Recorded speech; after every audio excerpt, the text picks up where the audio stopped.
অনেকে নিরামিষাশী হন। যারা নিরামিষাশী তাদের প্রত্যেককে একটা অনুরোধ আমি করব যে আপনারা আপনার রক্তের ভিটামিন বি কমপ্লেক্সটা পরীক্ষা করবেন। ভিটামিন বি কমপ্লেক্স, ভিটামিন বি12, এটা পরীক্ষা করবেন। যদি দেখেন যে এটা আপনার সঠিক মাত্রার নিচে আছে, আপনাকে কিন্তু আপনার ডাক্তারবাবুর সাথে পরামর্শ করে আলাদা করে ভিটামিন বি12 ক্যাপসুল হলেও খেতে হবে বা তার ভ্যালুড অ্যাডভাইস আপনাকে নিতে হবে। কারণ নিরামিষাশী খাবারে ভিটামিন বি12 আমিষ খাবারের থেকে তুলনায় কম থাকে।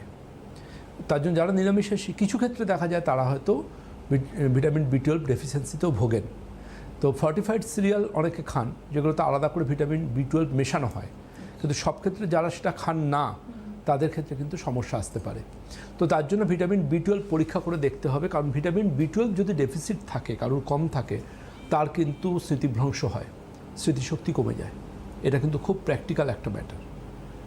আর জেনে রাখুন, খুব কমনলি আমরা যে কথাটার উপর বলি, আজকে জানবেন আমি বারবার করে বলি যে কারোর উপর সহানুভূতি রাখুন বা না রাখুন, আপনার বাড়িতে যদি কোনো থাইরয়েডের পেশেন্ট থাকে তার জন্য একটু সহানুভূতি রাখুন।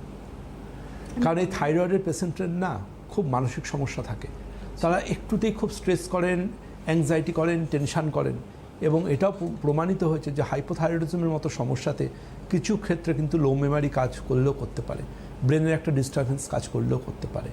দেখুন, আয়ুর্বেদ চিকিৎসা বিজ্ঞান যুগের পর যুগ, আজকে 5000 বছর আগে থেকে কিন্তু বলে এসেছে ব্রাহ্মী, শঙ্খপুষ্পী, অশ্বগন্ধা, এসবের মেধ্য রসায়নের কথা। আজ শুধু এই হার্বসগুলো নয়, আজ কিন্তু বহু বহু গবেষণালব্ধ বহু ভেষজ আজ কিন্তু আয়ুর্বেদের ভৈষজ্য রত্নাবলী বা খাজানায় আছে, যেখানে আজকে বহু মানুষ কিন্তু আয়ুর্বেদ চিকিৎসা বিজ্ঞানের হাত ধরে উপকৃত হচ্ছেন।